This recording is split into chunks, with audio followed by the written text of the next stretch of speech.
자, 10번째 오늘 강의 이제 또 마무리를 좀 하려고 합니다. 사실은 이제 마무리가 아니라 수업 시간에 좀 이야기 돼야 될 부분들 좀 이야기를 좀 하려고 하는데, 우리가 이제 아무래도 그 줌으로 하다 보니까 상호 소통하는 게 활발치가 않아서 여러분들도 이제 그 마이크 켜고 얘기하는 게 좀 어려움이 있으실 텐데, 어쨌든 뭐 우리가 시간과 공간에 그런 제약이 좀 있지만, 그래도 여러분들 이제 딴 건 모르겠고요. 딴 건 모르겠고 지금 그냥 한 발짝 뒤로 물러나와서 지금 여러분들이 이스라엘 역사를 보시는 거예요. 이스라엘 역사, 이스라엘 역사를 새로운 관점에서 이제 이야기 비평이라고 하는 거, 갭을 발견하고 갭을 채워나가는. 그러니까 이게 여러분들에게는 익숙치가 않기 때문에 이제까지 하나님의 말씀 그냥 생명의 말씀으로 나의 영의 양식으로 이제 받아들이셨던 이제 그런 상황에서 금방 이제 이게 교수 제가 이제 여러분들 이끌고 나가려고 하는 그게 착 여러분들이 올라오기는 아직 힘들어요. 그러나 여러분들이 제가 이제 좀 갭을 발견하라, 처음 읽는 것처럼 읽어라. 그래서 그럴 때 이제 갭이 발견되고 그 갭을 이제 채워나가는 데 있어서 여러분들 상상력으로만이 아니라 좀 주석집도 좀 떠들러 보고, 지도도 좀 보고, 또 성경 사전도 좀 보면서 그런 갭들을 그 다음에 제일 좋은 건 말씀이에요. 본문을 열심히 5번, 10번, 20번이고 읽어서 뭔가 새로운 것들이 발견이 되고 이런 과정들이 필요해요. 그럴 때 하나님의 말씀이 좀 우리에게 생명력 있게 다가오고 새로운 말씀들을 여러분들이 받으시는 거기 때문에 그냥 여러분들 제가 이 수업 준비도 5시간, 6시간 준비합니다. 교수도 이렇게 성경 말씀 읽고, 그 다음에 또, 이 교재 다 읽고, 그렇게 여러분들 앞에 서는데, 여러분들 그냥 아무것도 안 하고 바로 와가지고 뭐가 되겠어요. 그러니까 그런 면에서는 여러분들 좀 준비도 철저히 좀 해갖고 오셔야 되고, 지금 너무나 재밌는 장면들이 계속 그냥 쭉 흘러가고 있는데, 여러분들이 좀 이렇게 뭔가 걸려야 되는데 그냥 아무것도 안 하고 이러고만 있으면 그냥 한 귀로 들었다 한 귀로 나가버려요. 이렇게 하지 마시고 정말 최선을 다해서 이 수업 준비를 좀 기본적으로 해당 본문 말씀을 먼저 읽으세요. 본문 말씀을 읽으시고 그리고 나서 이제 교재를 읽으시고, 교재가 너무 길면은 교재 안 읽어도 되니까 본문 말씀을 읽고 들어오셔서 여러분들이 이제 발제도 들으시고 또 제가 여러분들이랑 문제 제기하는 것들 또 답변하려고 노력하시고 이런 과정들이 너무 중요합니다. 그래서 오늘도 보시면 그 아도니아 같은 경우 그렇게 솔로몬이 왕이 된 다음에 자기 목숨을 살려줬는데도 불구하고 바보같이 아비삭을 요구하는 거예요. 이게 도대체 무슨 장면이냐, 이런 것들도 이제 우리가 좀 생각을 해야 되고요. 그 다음에 그것을 중간에 간섭하고 내가 왕에게 얘기해 줄게. 그 바세바의 어떤 그 성격 규정 같은 경우도 이게 다 이게 이야기 비평 가운데 너무너무 생각할 게 많은 부분들이에요. 사실은 이게 너무 이 장수 분량이 많아가지고 우리가 그냥 하나하나 못 보고 쫙 지나가 버리지만, 그러나 여러분들이 이거 하나하나 좀 짚을 내용들이 이제 많고, 그 다음에 이제 열왕기상 3장 6절이에요. 열왕기상 3장 6절에 솔로몬의 목소리를 통해서 사실은 신명기 역사가가 다윗의 일생을 한마디로 정리한단 말이에요. 뭐라고 정리해요? 3장 6절에. 솔로몬이 이르되 주의 종 내 아버지 다윗이 성실과 공의와 정직한 마음으로 주와 함께 주 앞에서 행함으로 주께서 그에게 큰 은혜를 베푸셨고 주께서도 그를 위하여 이 큰 은혜를 항상 주사 오늘과 같이 그의 자리에 앉을 아들을 그에게 주셨나이다. 결국은 솔로몬이 자기의 지금의 위치가 아버지로 말미암고 더군다나 아버지에게 행하신 하나님의 은혜가 저까지 이어집니다. 이제 그렇게 얘기하면서 기본 산당에서 일천번제를 드리고, 그리고 나서 이제 하나님 앞에 이제 듣는 마음 레브쇼메아를 이제 소원을 이야기하는 이런 장면들을 이제 우리가 쭉 보게 되는 거고, 너무너무 귀중한 말씀인 거죠. 그 다음에 이제 열왕기상 8장 23절에 보면은 신명기 신학의 핵심 사상이 열왕기상 8장 23절에 이제 나오는데, 이 열왕기상 8장 23절에 이제 그 맥락은 뭐냐면 여러분들 그 언약궤를 이제 성전으로 옮기면서 그 하나님 앞에 이제 그 기도하는 그런 기도하는 장면 그런 맥락이란 말이에요. 그런 맥락에서 8장 23절에 이르되 이스라엘 하나님 여호와여 위로 하늘과 아래로 땅에 주와 같은 신이 없나이다. 주께서는 온 마음으로 주의 앞에서 행하는 종들에게 언약을 지키시고 은혜를 베푸시나이다. 그러니까 이 솔로몬의 기도 속에 신명기 역사가 신학이 들어가 있는 거고, 그 신명기 역사가의 신학은 뭐예요? 위로 상천하지, 위로 하늘과 아래로 땅에 주와 같은 신이 없나이다. 유일신 사상 뭐예요? 신명기 6장 4절에 쉐마 이스라엘아 들으라 너의 하나님 오직 한 분 하나님이시니, 그 한 분 하나님에 대한 게 분명히 나오죠. 주와 같은 신이 없나이다. 주께서는 온 마음으로 주의 앞에서 행하는 종들에게 언약을 지키시고 은혜를 베푸시나이다. 온 마음으로. 그다음에 신명기 6장 5절 너희는 마음과 뜻과 힘을 다하여 여호와 하나님을 사랑하라. 이 말씀 결국은 이 신명기 역사서가 왜 신명기 역사서인지 아시겠죠. 그 신명기의 말씀들의 핵심이 쫙 역사서에 이제 흘러가고 신명기 역사가들 통해서 사무엘의 목소리로, 다윗의 목소리로, 솔로몬의 목소리로 계속해서 이 신명기 역사의 핵심 사상들이 흘러오고 있다. 자, 딴 거 아니에요. 유일하신 여호와, 그 다음에 온 마음으로 부콜 리밤, 너의 온 마음으로 하나님을 사랑하는 거, 핵심 사상들. 여러분들이 이런 것들을 끄집어낼 때 이것이 다윗이 성공한 이유요, 사울이 실패한 이유고, 이것이 이스라엘 역사에 쭉 펼쳐지는 동안 어떤 왕이 진짜 온 마음으로 하나님을 사랑하는지, 그리고 그것이 오늘 우리의 삶 속에서 내가 정말 한 분 하나님만 사랑하느냐, 아니면 다른 이 세상의 우상들을 섬기고 있느냐, 그리고 오직 한 마음으로 하나님을 사랑하느냐, 아니면 다른 세상의 것들이 지저분하게 나에게 매달려 있느냐, 이거를 얘기하는 거예요. 잠깐만요. 지금 강의 중.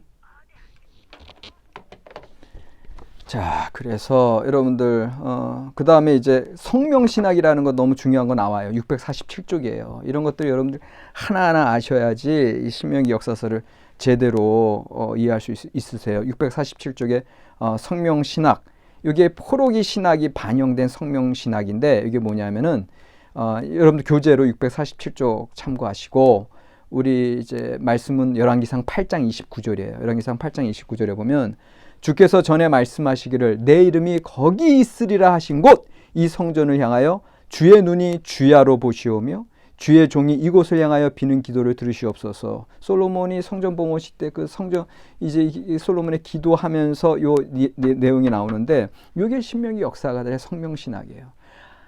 하나님이 고대 군동의 다른 신들처럼 그 신전에 거하시는 게 아니라 이스라엘 하나님은 이름만 거하셔. 그 소리는 뭐예요? 포로기 시대 때 성전이 철저히 무너져 내린 상황에서 하나님 여호와까지 무너져 내린 게 아니라는 소리예요. 하나님의 이름만이 있었던 곳이다. 하나님은 솔로몬이 얘기하잖아. 지극히 저 높은 곳, 그리고 그 어둡고 캄캄한 곳에 계신다. 그 신비 하나님을, 거물 현자, 신비 하나님을 이야기하는 거거든요. 그러니까는 이 포로기 사가, 이 포로기의 신명기 역사가의 이제 신학들이 방영된 게 성명신학이고, 이 성명신학을 얘기하는 순간 포로기의 변증신학이 되는 거예요. 우리 하나님 절대 죽지 않았다. 그리고 성전이라고 하는 거 하나님의 이름만이 거하시는 거다. 그러나 동시에 구약 성경에서 이름은 곧 존재성을 얘기하기 때문에 여전히 솔로몬 성전의 그 시절에는 여전히 하나님이 거기에 임하시는 게 또 사실인 거죠. 그러니까 이런 것들이 놀라운 변증 신학의 모습들이고요. 그 다음에 이제 649쪽인데요. 649쪽 열왕기상 9장 4절에서 9절. 열왕기상 9장 4절에서 9절에 보면 하나님께서 이제 솔로몬에게 나타나셔서 이제 그 성전 봉헌식을 한 솔로몬에게 이제 응답하시는 장면이죠. 그때 하나님께서는 다윗 언약의 무조건적 은총의 조건부 신의 산 계약 정신을 통합하고 있는 그래서 인과응보의 신명기 신학이 여전히 이제 강조되고 있는 것을, 이것도 이제 신명기 역사가의 손길이죠. 이거를 여러분들 보시면 되고, 그 다음에 이제 여러분들 그렇게 잘 나가던 솔로몬이 이제 이제 10장이 그 스바의 여왕이 솔로몬을 이제 찾아오는 거, 이제 요거 이제 조윤정 목사님이 또 그 부분을 잘 이야기하셨고, 그런데 11장부터는 이제 솔로몬도 내리막길, 바로 여러 첩들, 1000명이나 되는 300명의 후궁, 700명의 첩들, 그걸 통해서 결국은 그게 마음이 이제 이 여인들을 사랑함으로 마음을 빼앗겨 버리는. 그래서 여러분들이 교재 내용을 보면 하파츠라는 이제 히브리어가 계속 교재에서 이야기하고 있어요. 하파츠 하면은 desire, 뭘 원하는 거예요. 그런데 그것이 하나님에게도 쓰이고 이제 솔로몬에게도 쓰이는데, 사실은 다윗이 하나님 앞에 쓰임 받은 건 하나님의 원하는 바, 하파츠, 하나님께서 기뻐하시는 바, 하파츠. 그게 다윗도 거기에 합치가 됐어요. 하나님 마음에 합해하게 하나님을 경외함으로 하나님의 원하시는 바와 다윗의 마음이 하나가 되고 이신전심이 되어 하나님 앞에 충실하게 쓰임 받은 게 다윗이라면, 솔로몬은 이제 여인을 사랑하게 돼요. 자기의 지혜를 자랑하게 돼요. 자기의 지혜대로 이 세상을 다스리려고 해요. 그렇기 때문에 하나님의 하파츠, 하나님의 원하시는 바, 뜻하시는 바가 아닌 자기의 욕심과 자기의 자랑과 자기의 계획으로, 자기의 뜻으로 가게 되죠. 그럴 때 하나님과 마음이 합해진 다윗과 같은 삶이 아니라 하나님의 마음과는 동떨어져서 결국 말씀에 불순종하고 부패하고 타락하는 그러한 삶으로 이제 가게 되는 거죠. 그러니까는 그런 면에서 어떻게 보면 우리가 이제 찬양도 있잖아요. 주의 시선이 머무는 곳에 내 시선이 머물고 주의 마음이 있는 곳에 내 마음이 있게 하소서. 이제 그것이 우리가 신명기 역사서를 통해서 우리가 이제 읽고 있는 겁니다. 그러니까는 사실은 우리 인간이 참 힘든 게, 하나님의 뜻은 알아. 근데 우리의 원하는 바, 하파츠가 이 세상의 것들로 향하잖아요. 그러니까 그런 면에서 우리에게 끊임없는 죄악과 타락에 우리가 노출되고 거기에 넘어져서 걸려 넘어져서 패망에 이를 수밖에 없는 그런 일들이 오늘날도 일어나고 있잖아요. 그러니까 그런 면에서 철저하게 하나님의 원하는 바, 그게 곧 하나님의 말씀이에요. 그러니까 이 신명기 역사서는 계속해서 하나님의 말씀 중심으로 가고 있고, 오늘 이제 교재에서도 그렇고 아까 발제에서도 하나님의 말씀 중심으로 그렇게 가잖아요. 그러니까는 여러분들이 이것이 이스라엘 역사, 다윗 왕의 계승사도 지난주에 봤고요. 오늘도 이제 하나님의 은혜로 그렇게 영광으로 출발했던 그 솔로몬의 삶이 자기의 뜻과 자기 원하는 바가 들어옴으로 이제 쇠퇴하게 되는 그러한 삶 속에서 오늘 우리의 인간의 역사 속에서도 정말 하나님의 뜻은 알고 하나님의 뜻에 따라 예수 그리스도의 삶은 아는데, 근데 우리의 하파츠, 하나님의 원하시는 바는 분명히 알면서도 우리의 원하는 바, 우리의 desire, 우리의 정욕, 이런 것들로 우리가 치우치게 되는 삶에 철저하게 하나님 앞에 아까 그 다윗이 행했던 것처럼 온 마음을 다하여 하나님만을 바라봐야 되고 오직 한 분 하나님에게 절대 가치를 두어야 되고, 그러한 삶을 우리가 계속해서 돌이켜보게 되는 겁니다. 그 다음에 이제 여로보암의 얘기로 들어가서 여로보암이 이제 등장하는 것 자체가 이제 실로 사람 아히야 선지자에 의해서 10조각을 받게 되므로 이제 상징 행위를 통해서 그의 다음 왕권이 보장이 되는데, 그러나 솔로몬 시대에는 이제 이 여로보암의 어떤 그런 야욕들이 어떤 모습으로 드러났는지 애굽으로 이제 도망하는 거, 마치 사울 왕 시대 때 다윗이 애굽에 도망가는 것처럼. 그러니까 어떻게 보면 지금 여로보암은 아까도 이제 제가 여로보암 언약이라는 말씀을 이야기했는데, 그 여로보암 자체가 다윗과 대비돼서 거의 상응되어서 나타나거든요. 그러니까 그런 면에서는 하나님께서는 다윗에게 기회를 주시고 다윗의 왕조를 견고히 세우겠다고 하는 하나님의 말씀처럼 여로보암에게도 기회를 주시고 여로보암의 그 다이너스티, 패밀리, 그 왕가도 견고하게 한다고 하는 말씀을 분명히 주세요. 아이야를 통해서. 그러나 결국은 이 다윗과 여로보암의 그 응답 여부가 결국은 그들의 삶이 결정되고 이스라엘 역사가 그렇게 그 한 인간의 그 책임적인 응답이 어떻게 나타나느냐, 자기 멋대로 아니면 하나님의 뜻대로 이것으로 갈리는 게 보이지 않으십니까?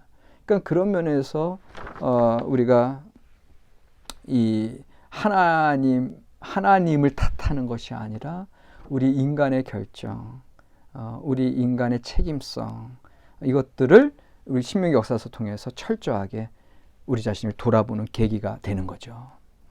구약의 신노는 기다리시는 인격적인 하나님, 기회를 주시는 하나님, 이거를 여러분들 기억하시면 좋겠습니다.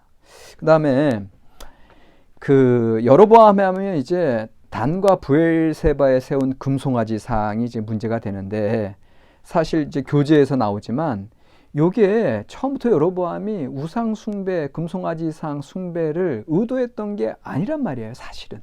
제가 보기에도 많은 학자들이 이야기하고, 그다음에 실제로 당시에 고고학적인 자료들 지금 발굴되는 것들 보면 그러니까 송아지 상 위에 바알신이 서 있는 그런 것들이 발견되거든요. 다시 말하면 송아지 상 자체가 신이 타는 어떤 발등상 내지는 신의 보좌예요. 그러니까 마치 솔로몬 성전의 지성소에 그 그룹 있잖아. 그룹들. 그 천사 날개가 쫙 펼쳐져 있고 그 아래는 이제 발등상이 되는 법궤가 있지만 그 그룹의 그 날개 위에 여호와께서 좌정하시는 거거든요. 그러니까 그런 면에서 어떻게 보면 그 여로보암 입장에서는 어떤 새로운 어떤 우상 숭배의 상징으로서 그렇게 기존의 그 야훼 하나님 율신 사상을 버린 게 아니라 새로운 북이스라엘 10개 지파 새롭게 이스라엘 역사를 시작하면서 그 야훼 종교를 새롭게 시작하는 거거든요. 새롭게 이제 그 유다 예루살렘과는 구별된, 왜냐하면 이제 자기의 어떤 정권의 그 종교적인 센터로서 그렇게 단과 브엘세바를 세우고 예루살렘에 이제 더 이상 그 인력들이 북이스라엘 사람들이 빠져가지 아니하도록 그런 면에서 새롭게 시작한 건데, 이게 나중에 원래 시작한 의도와는 다르게 혼합주의, 아세라와 바알 신을 섬기는 그것으로 이제 이스라엘 사람들이 빠져버릴 수밖에 없었죠. 왜냐하면 당시에 가나안의 그 신상들 중에 이제 송아지를 섬기는 그런 우상들이 있었기 때문에 거기에 이제 야훼 유일신 사상이, 그래서 나중에 이제 엘리야 예언자 통해서 야훼 유일신 사상을 갈멜산에서 다시 외치는 거거든요. 근데 그 이전에 이 이스라엘 백성의 모습들은 하나님을 섬긴다고는 하지만 그것이 결국은 혼합주의로 흘러갈 수밖에 없는 상황이 되었고, 그것으로 인해서 신명기 역사가들이 나중에 이제 예루살렘 다 멸망하고 나서, 이스라엘이 다 멸망하고 나서 포로기 때 이것을 다시 정리하면서 그 원흉, 그 혼합주의 우상숭배의 원흉을 여로보암으로 얘기하는 거예요. 다한과 브엘세바의 그 금송아지상 만들어서. 그러나 실제로는 여로보암이 처음 그의 정권을 시작할 때에는 사실 그것은 하나님의 보좌 내지는 발등상 역할에 그런 송아지상에 불과했다고 하는 거, 그거는 우리가 좀 기억을 할 필요가 있어요. 그렇게 이제 우리가 이해를 한다면 여로보암도 사실은 온전한 하나님의 사람으로 그렇게 성군으로 시작을 하려고 했었다라고 하는 것은 우리가 기억을 할 필요가 있죠. 그러니까는 모든 게 마찬가지야. 사울도 그랬고 솔로몬도 그랬고 여로보암도 그랬고 시작, 그러니까 우리가 첫사랑, 그 첫 신앙이 얼마나 중요한가, 그것으로부터 돌이키는 게 이제 회개고, 그것으로부터 우리가 철저하게 하나님의 앞에 합하게 살아가는 게 이제 다윗의 그런 삶인데, 그런 삶을 우리가 계속해서 묵상을 할 수밖에 없는 이유가 여기에 있습니다. 그 다음에 이제 열왕기상 13장. 우리가 오늘 시간이 없어서 이제 그 부분까지는 못 들어갔는데, 유다에서 온 하나님의 사람이 베델 제단에 대해서 이제 저주를 하죠. 그러니까 이제 이것도 이제 단과 이제 베델에 세워진 그 북이스라엘의 제단에 대해서 이제 남유다에서 북이스라엘의 10개 지파와 전혀 관련 없는 유다 지파에서 이제 하나님의 사람이 와서 베델 제단을 저주한다. 그러니까는 이것이 처음 여로보암의 의도와는 달리 이제 혼합주의와 우상 숭배 온상이 되므로 이제 어느 시기에 그 남유다에서 하나님의 사람 예언자가 파송이 되는데, 이름이 알려져 있지 않은 그런 예언자가 이제 파송이 됐는데, 이 이야기는 수수께끼로 가득한 사건들이 이제 이야기되어지고 있어요.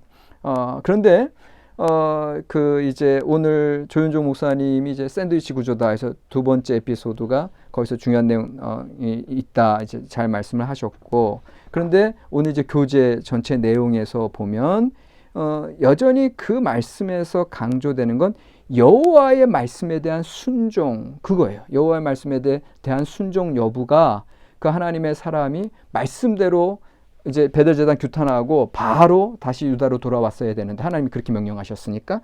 그런데 그 베델 제단에 섬기는 또 다른 나이 많은 북이스라엘의 예언 선지자가 그 소문을 듣고 이 사람을 만나죠. 이 사람을 만난 이유는 제가 보기에도 교재에서 나오는데, 그 뭔가 그가 선포한 예언을 좀 무화시키기 위해서, 무마하기 위해서 그를 가는 사람을 붙드는 거예요. 그러면서 거짓으로 하나님이 나한테 얘기하셨어요. 그러니까 당신 잠깐 우리 집에 오세요. 나도 하나님의 사람인데 하나님의 예언자인데 나에게 얘기하셨어요. 그런데 그때 요 남유다로부터 온 하나님의 사람이 분별력을 발휘해서, 아니 내가 직접 받은 하나님의 말씀은 선포하고 바로 돌아오라. 자로나 우러나 치우치지 아니하고 어디 머물지 말고 바로 돌아오라 하셨기 때문에 제가 돌아가야 됩니다. 그래야 그 예언이 성취가 되는 거거든요.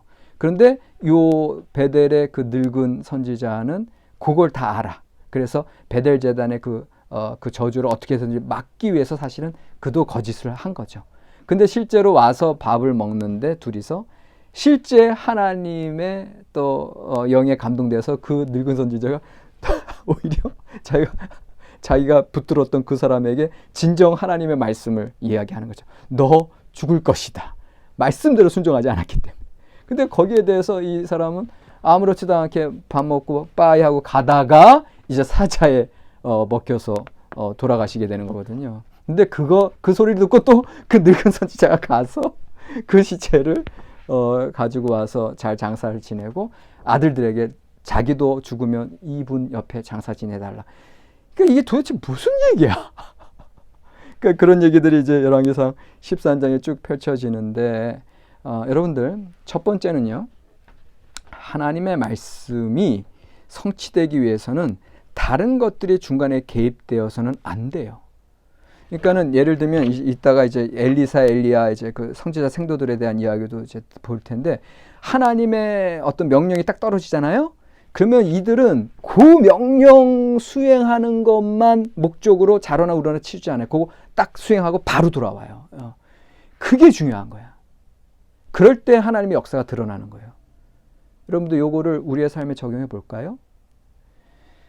여러분들 옛날 이제 우리 장로님들, 권사님들 이제 신앙생활 하시는 거 뵈면은 새벽 예배 때요. 새벽 예배 때 아침에 일어나서 하나님 감사합니다 하고 새벽 예배 쫙 나가요. 그런데 중간에 누굴 만나도 그냥 이렇게 뭘 얘기하지 않죠. 요게 이런 거랑 비슷한 거예요. 우리가 새벽 예배에 하나님을 만나러 나간 거예요. 하나님 말씀 받고 그 말씀을 통해서 나의 삶을 온전히 하나님 앞에 기도로 드리고 찬양하기 위해서 나가는 거예요. 그래서 그 중간에 다른 사람들 만나거나 끝나고 다른 사람들 만나고, 그게 아니라 새벽 예배의 그 특징이 그런 거예요. 조용히 가서 하나님만 바라보고 하나님의 말씀 받고 조용히 끝나고 오고 그러는 거예요. 자, 여기에 또 다른 예를 들면 우리 지금 못 나가고 있지만 여름방학, 겨울방학 때 한 번씩 꼭 우리 학부 학생들 데리고 농촌 전도를 가요. 예? 그러면 농촌 전도 가면 옛날 우리 서영원 원장님께서 이 농촌 전도 시작하신 분이거든요. 우리 이제 교수들이 다 이제 한 15명에서 20명 구성된 우리 학부학생들의 전도대장이 한 명씩 붙어, 교수들이. 그래서 교수님들한테, 교수님들 이번에 가서 농촌 전도만 하시는 겁니다. 다른 거 하시면 안 됩니다. 딱 얘기하세요. 예. 이건 무슨 소리냐면 우리가 간 그 사명을 잘 감당하기 위해서 전도에 집중하고 그 어르신들 섬기고 침술봉사 또 미용봉사, 안경 돋보기 봉사 이런 거 다 하고 그다음에 저녁마다 그 집회 거기에만 충실하게 하고 돌아와야 돼. 예. 그런데 이제 가끔씩 너무 청년들 수고하니까 그 목사님이 그 교회 시골 교회 목사님이 뭘 대접하겠다 하고 또 주변에 또 목회자들 가운데 우리 교회 우리 연신원 출신 또 목사님들 오셔서 교수님 수고하신다 하고 그런 다른 우리 중심적인 프로그램 말고 다른 걸로 빠지는 순간 그 전도에 집중했던 우리의 사명이 흩어져 버려요. 무슨 얘기인지 알겠죠? 이게 다 이게 말씀에 근거한 거예요. 그러니까는 그분도 그 베들제단 저주 규탄하고 바로 왔어야 되는데 그것을 또 무마하기 위해서 그걸 잘 아는 늙은 그 선지자분이 그걸 막음으로 말미암아 이제 그는 결국은 할 일 없이 죽음에 이르는 이제 그런 일들이 있는데 그게 얼마나 하나의 말씀을 받은 사명자가 하나에 집중해야 되는지 다른 것들에 자로나 우로나 치우지 않아야 되는 이걸 또 우리 말씀에서 이야기해 주는 겁니다. 그 다음에 끝으로 열왕기상 14장에 아이야 예언자를 통해서 여로보암의 아들과 죽음, 여로보암 아들의 죽음, 그 가문의 멸망 이 예언하는 부분 이게 이제 다윗과 또 비교해서 나온다. 그래서 이게 나라를 다윗의 집에서 찢어내어 내게 주었거늘 너는 내 종 다윗이 내 명령을 지켜 전심으로 나를 따르며 나보기에 정직한 일만 행하였음과 같지 아니하고 그러니까 함량미달이죠. 함량미달로 결국은 이제 여로보암이 그렇게 드러남으로 멸망할 수밖에 없는 그런 상황인데 그런데 이제 아까 조 목사님이 질문 제기한 것 중에 왜 열조가 이제 왕으로 되었을 때는 여로보암이 직접 받았는데 그 여로보암 가문의 멸망에 대한 안 좋은 소식은 왜 아내가 받을 수밖에 없었느냐. 근데 여기서 갭 채우기, 이제 갭을 잘 제기하셨어요. 왜 그래? 이제 질문이죠, 질문. 문제를 잘 제기하셨고, 이 질문을 제기한 것에 우리가 해답을 달아야 돼요. 그러면, 왜 여로보암이 직접 안 가고 아내가 갔을까? 갭이 있어요. 그 갭을, 문제 제기, 그걸 해결하는 거. 이게 우리가 갭 채우기예요. 그러니까, 먼저 첫 번째 생각할 수 있는 건 뭐예요? 사울과 사무엘의 관계처럼 어느 순간 아이야 예언자와 이 여로보암 간에 간극이 생긴 거예요. 예? 그래서 옛날에도 사울이 변장하고서는 그 여선지자 찾아가서 사무엘의 혼을 올리는 것처럼 지금 그만큼 여로보암은 하나님의 뜻에 어긋나가 있는 거예요. 그 실로 출신 아이야 예언자라고 하는 거 실로에는 옛날 그 사사시대의 그 전통 중앙성소가 있었던 그곳에 여전히 사사시대의 카리스마적 리더십과 예언자들 선지자들이 여전히 있는 곳이에요. 그러니까 시내산 계약사상이 강한 곳이고 그런 곳에서 왔던 그 아히야의 예언의 말씀을 통해서 자기가 왕이 됐는데도 불구하고 그 시내산의 그 어떤 조건적인 계약사상에 충실하지 못하고 인간적인 왕권만 휘둘렀다고 하는 게 벌써 다 보이는 거죠. 그래서 찾아갈 수가 없는 직접 찾아갈 수가 없는 상황이었고 그 다음에 오히려 우리가 지금 계속 여성신학적인 읽기로 이제 우리가 가고 있는데 오히려 여로보암의 아내는 오히려 그런 면에서는 더 그 선지자와 접촉할 수 있는 그러한 여지가 있었던 것이고 아닌 게 아니라 실제로 선지자가 그 아비야의 죽음과 그 아들의 죽음과 또 여로보암 가문의 멸망에 대해서 선포했는데도 또 거기도 침묵, 그 여로보암 아내의 침묵, 그리고 여로보암 아내가 집에 돌아오자마자 아비야 아들은 죽고 그런 상황 속에서 여전히 아무런 이야기 안 하고 그냥 있는 그대로 그 역사의 그 삶의 사건의 흐름들을 받아들이는 여로보암의 아내다. 이거에 대해서는 우리가 충분히 여로보암과는 다른 그의 신앙의 모습들을 우리가 이제 더 좀 찾아봐야 되겠지만 그런 것들이 더 당시에 오히려 하나님의 뜻을 전달받고 전하는 어떤 그런 중보자로서 오히려 남편에게 그 아내가 그렇게 쓰임 받고 있는 건 아니겠느냐, 이런 식의 그런 갭 채우기가 이제 우리가 이제 물론 더 본문의 근거들 더 많이 찾아야겠지만 그런 것들이 우리가 충분히 얘기할 수 있는 부분이 되겠습니다. 그래서 정리를 이제 여러분들 그리고 오늘 교재 내용도 많고 이제 분량 챕터도 성경 본문의 내용도 많고 이제 그렇지만 우리가 이제 오늘 우리의 삶 속에서 이제 주는 것들을 이제 하나하나 좀 봐야 되는데, 첫 번째로 다윗 왕의 계승사의 이제 결론 부분이 오늘 열왕기상 1장에서 이제 일어나고 이제 이루어졌는데, 그 교훈은 뭐냐? 그 다윗 왕의 계승사의 별의별 사건들 다 일어났잖아요. 이복 오빠가 이복 여동생을 범하는 장면, 그 다음에 오랫동안 그렇게 복수의 칼을 갈다가 2년 만에 암논을 죽이는 그 압살롬, 그리고 그 이후에 또 아버지와의 관계가 이제 소원해지는 가운데 자기의 어떤 그런 세력을 규합해서 결국은 왕을 그렇게 아버지 왕을 이렇게 반역하는 그런 쿠데타가 일어나고, 그런 여러 가지 일들, 그다음에 오늘 아도니아의 어떤 쿠데타 그런 어떤 그 음모까지도 이제 시도하다가 실패한 이제 이런 모습들 쭉 보면서 인간의 다양한 삶의 모습과 사건들 속에서 드러나는 하나님의 섭리를 우리가 이제 캐치를 해내야 된다. 인간사는 뒤죽박죽하지만, 그런데 거기서 결국은 모든 인간사의 뒤죽박죽 속에서 결국 하나님의 말씀은 선다. 하나님의 말씀에 충실한 자들이 쓰임 받는다. 오직 하나님 앞에 정직하게 의롭게 선 자들만이 쓰임 받게 되는 그걸 보면서 이 신명기 역사서 전체의 주제 하나님의 말씀, 요거를 우리가 붙들어야 된다. 결국 다윗이 결국은 하나님 앞에 끝끝내 쇠퇴하는 그런 이제 초라한 그런 파파 할아버지로 다윗은 그렇게 오늘 모습은 그렇게 끝나 있지만, 그럼에도 불구하고 다윗이 여전히 하나님 앞에 쓰임 받게 되는 것은 하나님께서 다윗에게 허락하신 다윗 언약 때문에 그런 거예요. 하나님의 말씀 때문에 그런 거예요. 그러니까 이 하나님의 말씀이 이 다윗 왕조가, 보세요. 이제 이후에 이제 분열 왕국 시대에도 그 남왕조는 그렇게 힘들고 어렵게 살아가지만 여전히 그것이 끝끝내 살아남는 거고, 신명기 역사서의 끝순간에 바벨론에 포로로 끌려간 여호와 긴왕이 다시금 회복된다고 하는 것 자체가 여전히 다윗 왕조를 영원히 견고히 세우겠다고 하시는 하나님의 나단 계시에 계속되는, 그래서 그것이 결국 예수 그리스도를 통해서 성취되는 거거든요. 그러니까 이 하나님의 말씀의 중요성을 우리가 신명기 역사서에서 기억을 할 필요가 있다. 그 다음에 두 번째는 신명기 역사가가 솔로몬의 입에 둔 다윗의 행적, 이건 아까 이미 봤어요. 열왕기상 3장 6절.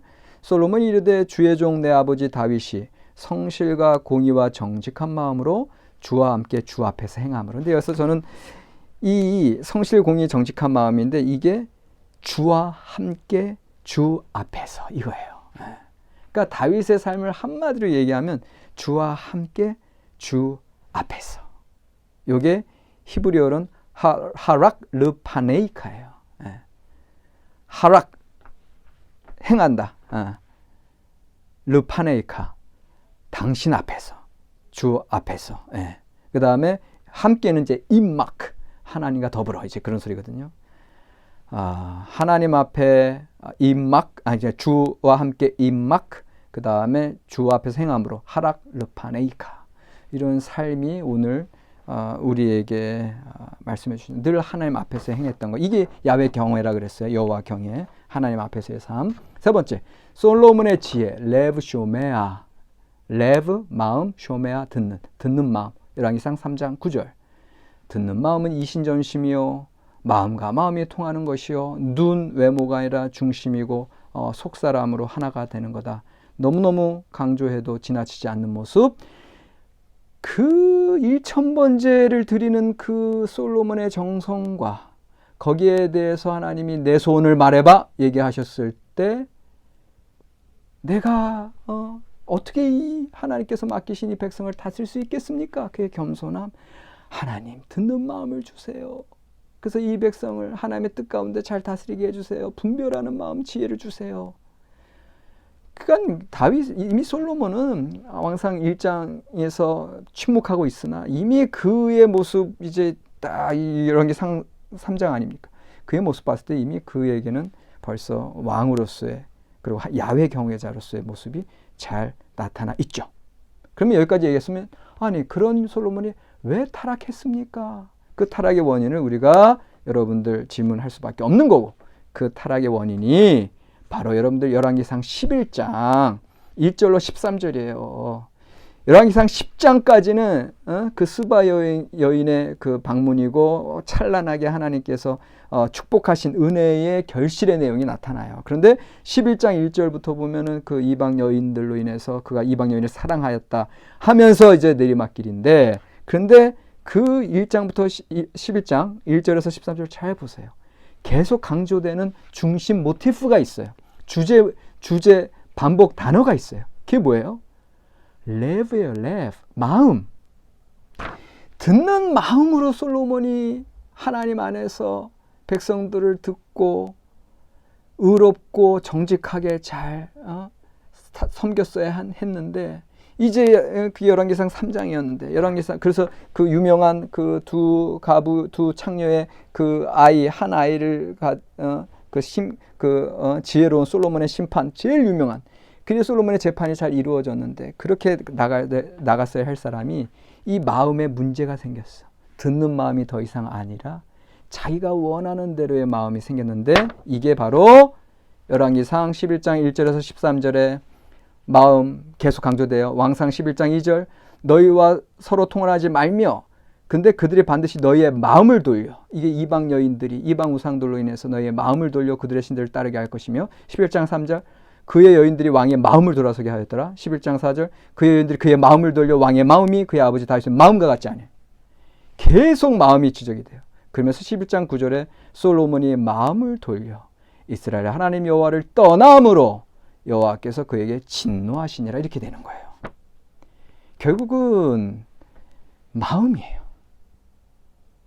우리의 마음이 신명기 6장 5절 내 마음과 뜻과 힘을 다하여 내 하나님 여호와를 사랑하라 했는데 그 마음이 다른 것으로 마음을 돌려서 하나님으로부터 마음을 돌려서 이 세상의 것으로 가는 순간 우리는 멸망이다. 이게 철저하게 솔로몬의 실패의 원인이다. 그러므로 잠언서 4장 23절에 무릇 지킬 만한 것 중에 더욱 내 마음을 지키라. 이는 생명의 근원이 이에서 남이니라. 이 야훼 경외와 이 마음 듣는 마음이 긴밀하게 관련되어 있어요. 다 지혜예요. 그 다음 끝으로 하나님의 역사 섭리. 그래서 그 여로보암의 언약에 대한 부분을 오늘 계속 제가 그렇게 강조한 거예요. 여로보암도 자기가 선택하고 하나님의 마음에 합하게 야훼 경외자로서 섰으면 오히려 여로보암 다이너스티, 여로보암 왕조가 오히려 진행이 됐었을 텐데 그렇게 서지 못함으로 결국 망할 수밖에 없었다. 그래서 구약의 신노는 오히려 인격적인 하나님이다. 아까 말씀드렸고요. 기회를 주시는 하나님이시고요. 그리고 인간의 자유를 있는 그대로 인정하시는, 그래서 오히려 인간의 선택에 반응하시는 하나님이다. 그러니까 구약의 하나님의 이 세상 섭리 통치 방법에 대해서 여러분들이 다시금 새롭게 이해하실 필요가 있습니다. 그래서 오늘 이야기할 것은 오늘도 하나님께서는 우리에게 기대하십니다. 우리를 기다리십니다. 우리가 뭘 하든 하나님께서는 지켜보고 계세요. 하나님의 침묵 아닙니다. 하나님의 침묵 속에 우리는 하나님 앞에 있어요. 하나님이 여전히 우리를 보고 계세요. 우리와 함께 계세요. 그런 하나님 앞에 그 침묵 속에서도 여러분들 힘들고 어려움이 얼마나 많으세요. 가정적으로, 교회적으로, 우리의 삶 속에. 하나님은 침묵하시는 것 같지만 그러나 하나님은 여전히 살아계시고 우리를 보고 계세요. 그래서 우리의 선택과 우리의 하나님 말씀의 순종 여부에 따라서 우리의 삶을 인도하십니다. 우리가 앞만 못난 사람일지라도 여전히 나간 자식 돌아오기만 기다리신 아버지 하나님의 사랑이 계신 거거든요. 그러니 우리는 밤낮 회개로만 끝나는 것이 아니라 이제는 다윗처럼 하나님의 뜻과 나의 뜻이 통하고 하나님의 마음과 나의 마음이 합하여 하나님의 역사를 이루어 가시는 저와 여러분들이 되시길 바랍니다. 그래서 신명기 6장 4절 5절 다시 말씀드릴게요. 이스라엘아 들으라. 셔마 이스라엘. 우리 하나님 여호와는 오직 유일한 여호와시니 엘로에이 에카드. 한 분 하나님입니다. 오직 한 분 하나님. 오직 하나만. 오직 한 분만. 너는 마음을 다하고 뜻을 다하고 힘을 다하여 내 하나님 여호와를 사랑하라. 마음을 다하여 오직 한 분 하나님만을 바라보시기를 바랍니다. 수고하셨습니다.